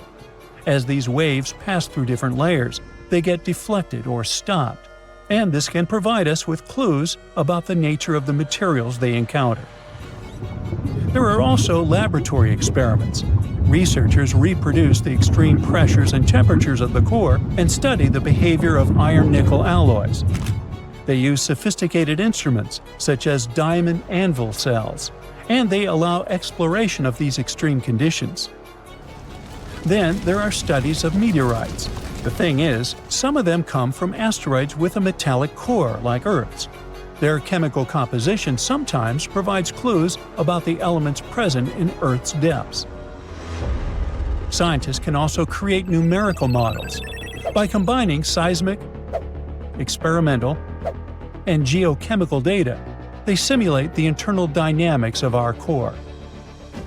But what would happen if Earth's core suddenly stopped spinning altogether? Well, it's unclear, but we can make assumptions. If it was just the solid inner core that stopped, the answer would be, not much. Even if it didn't just slow down its movements, which is happening right now, but stopped altogether, the main impact would be on the speed of Earth's rotation. Our days would get longer. Over time, it could weaken the planet's magnetic field, which would be bad news, but not as catastrophic as what would happen if the outer core stopped spinning. That's when things would get seriously bad. Without the rotation of the outer core, Earth would lose its magnetic field, and the loss of this protective shield would set off a catastrophic chain reaction. First off, tectonic plates would start colliding in chaotic ways. Imagine being on a bus when the driver suddenly slams on the brakes and you go flying into other passengers or on the floor. The planet would experience something similar, but with tectonic plates. Ew. These violent collisions would cause massive earthquakes along plate boundaries worldwide, shaking buildings, bridges, and roads. Water systems, electricity, and phone lines would be destroyed in the chaos. But this would only be the start. Without the magnetic field, cosmic radiation would start hitting Earth's surface. These high-energy particles from the sun would interact with the oxygen and nitrogen in our atmosphere, damaging the ozone layer. This would allow even more radiation to reach Earth's surface, causing even more damage. Electronics would fail, power grids would collapse, and communication systems would go dark. But the effects wouldn't be limited to just humans. All forms of life would be at risk. Many animals, like migratory birds and turtles, rely on Earth's magnetic field for navigation. With it gone, they would be completely lost. Birds would lose their sense of direction, and turtles wouldn't be able to find the beaches where they need to lay their eggs. Luckily, we don't need to worry about this apocalyptic scenario anytime soon. The outer core of Earth is very unlikely to stop spinning in our lifetime or ever. So for now, we're safe. But to truly understand Earth, you need to go 4,000 miles beneath our feet. Earth has four main layers, from the very center to the surface: the inner core, outer core, mantle, and crust. Now, except for the crust, no one has ever explored these deeper layers in person. The deepest humans have drilled is just over 7.5 miles, and that took 20 years to achieve. At the very center of Earth is the inner core, a solid metal ball about 758 miles in radius, which is about 3/4 the size of the Moon. It sits about 4,000 to 3,200 miles below the surface. Made mostly of iron and nickel, the inner core is incredibly dense. It spins a bit more slowly than the rest of Earth and is intensely hot, reaching temperatures of 9,800 degrees Fahrenheit. It's like the surface of the Sun. The pressure there is staggering, over 3 million times greater than the pressure we feel on the surface. Some research even suggests that there might be an even smaller, denser core inside the inner core, thought to be made mostly of iron. The outer core is also made of iron and nickel, but in liquid form. It sits about 3,200 to 1,800 miles beneath the surface. The heat here comes mostly from the radioactive decay of elements, like uranium and thorium, causing the liquid to churn in massive, turbulent currents. This motion creates electrical currents, which generate Earth's magnetic field. Interestingly, Earth's magnetic field reverses about every 200 to 300,000 years, and scientists are still trying to figure out exactly why it happens. The mantle is Earth's thickest layer, stretching almost 1,800 miles deep. It starts just around 19 miles beneath the surface. Made of iron, magnesium, and silicon, it's dense, hot, and semi-solid. To imagine it better, think about caramel candy. Like the outer core, the mantle also circulates, but it moves much more slowly. Closer to the upper edge of the mantle, between 62 to 124 miles underground, the heat is so intense that it melts rock. This creates a partially melted layer of rock called the asthenosphere.